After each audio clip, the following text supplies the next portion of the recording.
Hi guys, നമ്മളിപ്പോൾ വന്നിട്ടുള്ള mechano എന്ന് പറഞ്ഞിട്ടുള്ള കാർ വാഷാണ്. സംഭവം എന്താ പറ്റിയെന്ന് വെച്ചാൽ കസ്റ്റമർ ഈ പമ്പിൽ കറക്റ്റ് വെള്ളം കൊടുക്കാതെ ഓടിച്ചിട്ട് ഇതിനുള്ളിലത്തെ ട്രഷ് ബെയറിങ്, അതുപോലെ തന്നെ ഇതിൻ്റെ സ്പ്രിങ്ങുകൾ ഒക്കെ ഡാമേജ് ആയിട്ടുണ്ട്. പറഞ്ഞാൽ അതിൻ്റെ ഹെഡ് കാര്യങ്ങളൊക്കെ പൊട്ടിയിട്ട് ആകെ അരഞ്ഞു പോയിട്ടുണ്ട്.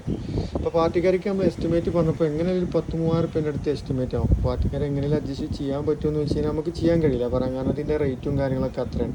നമ്മൾ വാങ്ങണിക്കായി റേറ്റ് ആക്കാറ് ഓരോ മെഷീനറികളെ കാര്യങ്ങൾ. പക്ഷേ കാരണം എന്ന് വെച്ചാൽ ആ പഴയ ഫോഴ്സും കാര്യങ്ങളും കിട്ടും.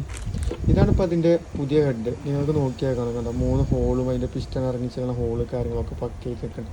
എന്താ വെച്ചാൽ ഇതിൽ കറക്റ്റ് പ്രോപ്പർലി ഈ പമ്പിലേക്ക് നമ്മൾ വെള്ളം കൊടുത്താൽ മാത്രമേ ഉള്ളൂ ഈ സാധനം കൂളിംഗ് ആവുള്ളൂ. അതല്ലാത്ത പക്ഷം ഇതിനുള്ളിൽ വരുന്ന ഓയിൽ സീല്, വാട്ടർ സീല് അതൊക്കെ ഡാമേജ് ആയിട്ട് നേരെ ഹെഡിലേക്ക് വെള്ളം കയറും.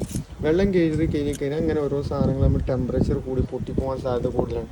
അപ്പോൾ എന്താണെന്ന് വെച്ച് കഴിഞ്ഞാൽ ഇതൊക്കെ ശ്രദ്ധിച്ചാൽ നമുക്ക് കൂടുതൽ കാലം കാർ വാഷും കാര്യങ്ങളൊക്കെ നമുക്ക് മുന്നോട്ട് പോകാൻ. ഇതിപ്പോൾ ബ്രാൻഡ് കമ്പനി ആഗ്രഹം എന്നുള്ള കമ്പനി ആയതുകൊണ്ട് നമുക്ക് വലിയ സീനില്ല. എന്തായാലും ശ്രദ്ധിക്കുക ആരും യൂസ് ചെയ്യണമെങ്കിലും കാര്യങ്ങളൊക്കെ. അപ്പോൾ ഓക്കെ, അടുത്ത വീഡിയോ ആയിട്ട് നമ്മൾ അടുത്ത് വരുന്നതാണ്.